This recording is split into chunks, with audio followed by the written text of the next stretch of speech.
Hi guys, இன்றைக்கி நம்ம என்ன பார்க்க போகிறோம்னா கேரட் பீன்ஸ் பொரியல். ஸோ அதுக்காக நான் கேரட் பீன்ஸ் எடுத்துக்கிட்டேன். கேரட் பீன்ஸை வந்து நம்ம பொடி பொடியாக இப்போ நறுக்கிக்கலாம். இந்த மாதிரி பொடி பொடியாக கட் பண்ணி எடுத்துக்கலாம். வாஷ் பண்ணிட்டு கட் பண்ணிக்கோங்க. அப்புறம் இதை வந்து நம்ம குக்கரில் வேக வச்சுக்கலாம். இப்போ ஒரு 2 விசில் வர வரைக்கும்.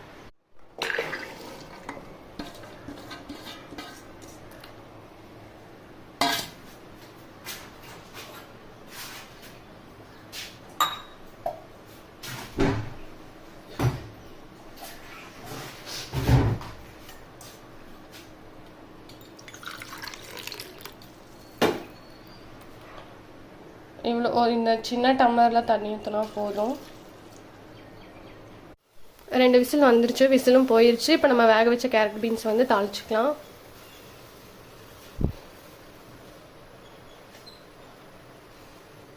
தேவையான அளவு எண்ணெய் ஊற்றிக்கிறேன்.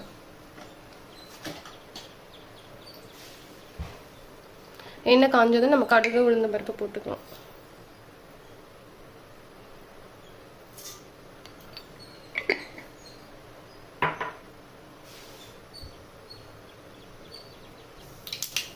இப்போ வெங்காயம் போட்டுக்கலாம்.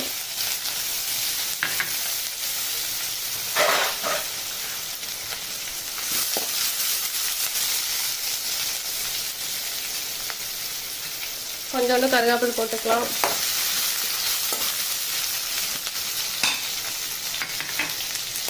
ரெண்டு வரமிளகா போட்டுக்கலாம். இப்போ தும்மல் இந்த மாதிரி வராது, வெங்காயம் போட்டதுக்கப்புறம் போட்டோம். நல்லா வதக்கிக்கலாம். இப்போ நல்லா வதங்கிருச்சு. நம்ம இது கூட கேரட் பீன்ஸ் வேக வச்சதை எடுத்து போட்டுக்கலாம். வேக வச்சதை எடுத்து போட்டு நல்லா நம்ம மிக்ஸ் பண்ணிக்கலாம்.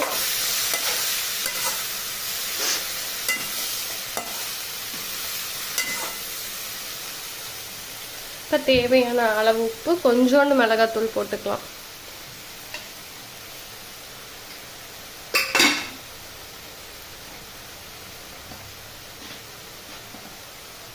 நான் மிளகாத்தூள் போடலாம், ஏன்னா வரமிளகா 2 போட்டிருக்கேன், அதுவே போதும். உங்களுக்கு தேவைன்னா நீங்கள் மிளகாத்தூள் போட்டுக்கலாம்.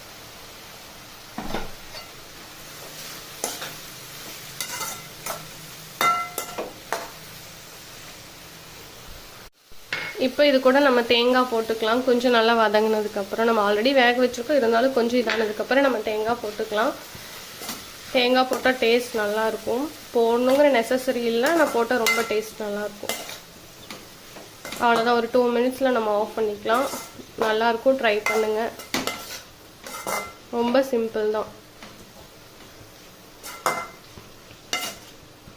பாருங்கள், உங்களுக்கே தெரியும் எப்படி ஸ்ட்ரக்சர் நல்லா இருக்குன்ட்டு. இப்போ நம்ம அடுப்பு ஆஃப் பண்ணிட்டு இதை வேறு ஒரு இதில் மாற்றி வச்சுக்கலாம். ரொம்ப நல்லாயிருக்கும், ட்ரை பண்ணுங்கள். மறக்காமல் சேனலை சப்ஸ்கிரைப் பண்ணுங்கள்.